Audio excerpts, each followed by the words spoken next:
આ જુઓ, આ વાતને તો ખુદ ગબ્બર ઠાકોર પણ માને છે, જેમાં તે એક વિડીયોમાં કહેતા નજર આવ્યા છે કે હાલ એટલી મહેનત કરી લેજો ને એટલું કમાવી લેજો કે આપણે ખુદની મદદ ખુદ જ કરી શકીએ. કેમ કે ઘણી વખત આપણે સાંભળ્યું હશે કે યાર તું ટેન્શન ના લે, હું છું, તારા મુશ્કેલ ટાઈમમાં પણ આવીને ઊભો રહીશ. હા, તો આવા માણસો હોય છે, ના નથી, પણ 100 માંથી તમને 5 જ મળશે અને અમુક તો ખાલી હવામાં વાતો કરવા વાળા તમને મળશે. કેમ કે જુઓ, આટલા મોટા કલાકાર હોવા છતાં તેમને આ વાતની મહેસૂસગી થાય છે.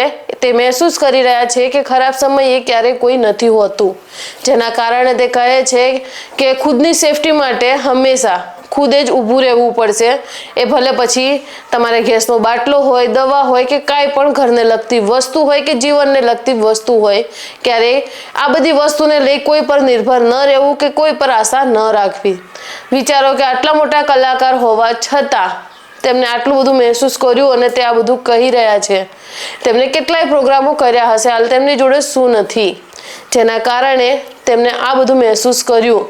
તો આપણે તો બધા નોર્મલ માણસ છીએ, એટલે હંમેશા બને એટલું મહેનતથી કમાઓ અને બીજા પર ઓછા નિર્ભર રહો. જેમાં દેખો ગબ્બર ઠાકોર અને અર્જુન ઠાકોર એક વિડીયોમાં એ પણ કહેતા નજર આવ્યા છે, જેમાં તે બધા જ મિત્રો મળી અને એક ડિનર કરી રહ્યા છે. ત્યાં તે કહી રહ્યા છે કે તમે બધા અમારી જોડે બેઠા તો છો અને કાલ ઉઠીને જો કોઈને આ વાતની જાણ થઈ અને આ વિડીયો જો વધારે વાયરલ થયો તો તમને પણ અમારાથી અલગ કરી દેવામાં આવશે, એટલે કે તમને પણ નાથ બાર કરી દેવામાં આવશે. તો તમે શું કરશો? ત્યારબાદ ત્યાં બેઠેલા બધા જ લોકો કહેવા લાગે છે કે અમને કોઈ જ ડર નથી, અમે નાથ બાર થવા તૈયાર છીએ, પણ તમને નહીં છોડીએ.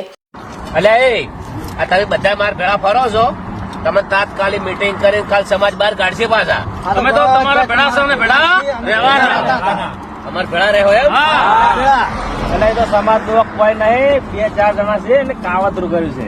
એવાનું સારું થયું, સારું કરે અમને સમાજ બહાર કાઢે, એમના માત પિતાજી કાવતરું કર્યું, પણ કાવતરું કરતા ના આવડ્યું અમને.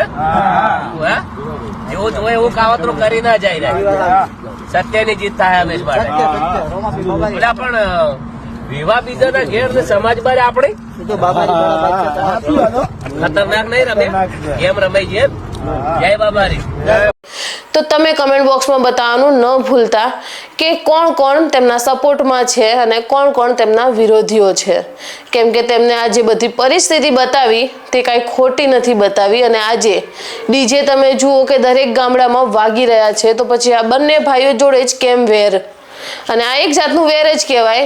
કેમ કે આજે આપણે જ્યાં જોઈએ ને ત્યાં ડીજે જોરો શોરોથી થઈ રહ્યા છે, પ્રોગ્રામ જોરો શોરોથી થઈ રહ્યા છે, અને એક કલાકારનું જીવન અધૂરું છે ડીજે વગર. તો આ બે ભાઈએ એવી તો શું ભૂલ કરી દીધી કે આમના ઉપર ડાયરેક્ટ આ રીતનું જ આરોપ લગાવવામાં આવ્યો અને તેમને ડાયરેક્ટ નાથ બાર કરી દીધા. તો હંમેશા બને એટલું જિંદગીમાં આત્મનિર્ભર બનજો, મતલબ બીજા ઉપર નિર્ભર ના થતા, બને એટલું ખુદથી થઈ શકે ને એટલું ખુદ જ કરી લેવું.